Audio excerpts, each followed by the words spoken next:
Audacity beats talent 100% of the time, all of the time. The people who have the audacious desire in their business, who are founders, to put themselves out there, to put themselves in positions where they could run the risk of looking stupid, are the ones who end up winning in life. Not the people who have the greatest skill and are the smartest thinkers. Those people don't end up changing the world. It's the people who are bold enough to think, I have an idea, I have a vision for this song, this business, this company, and I'm going to make it come into fruition come hell or high water. And if you really look at people like Steve Jobs, Elon Musk, if you look at some of the greatest performing athletes, they have this audacious belief in themselves and in their vision that isn't talked about enough. And something that we're going to talk about in this video is why talent does not beat audacity.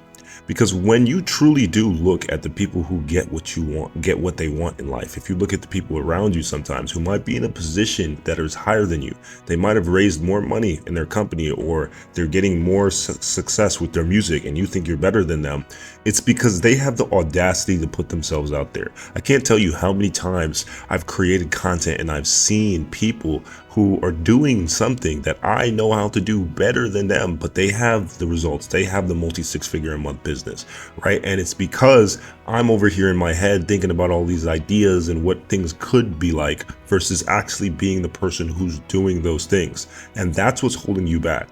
Once you start to beat that voice inside of your head that's thinking about the potential of things and how things could be versus doing them, you start to actually see your life improve. You start to be audacious enough to ask for higher prices, to raise more money for your business, to basically become the person that you want to be in the present moment, and not push out the fact that you're talented or you're gifted and use that as an excuse to procrastinate on your goals. Something that society loves to do is take smart people or talented people and tell them that you have so much potential, when potential doesn't fucking mean anything except for energy that's not in action, not in motion. That means you're not doing anything. When someone says you have potential, that's almost a version of disrespect, because it's basically saying you're not there yet. Someone telling you you have potential is like, should be a slap in the face of like, holy shit, why am I not where I want to be?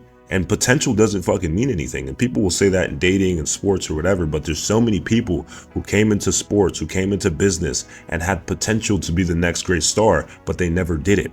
And that's all that matters in this world, is what is the outcome. People are so driven by the outcome of things in this world, where if you start to mentally, run your head around these ideas and this vision, you're going to see your life slip by. And that's why it's so important to just pick up the fucking camera, pick up the phone, and do what's necessary to be where you want to be in life. Because once you realize that people who are ahead of you simply just had more audacity than you, you'll realize that you could do the same exact thing.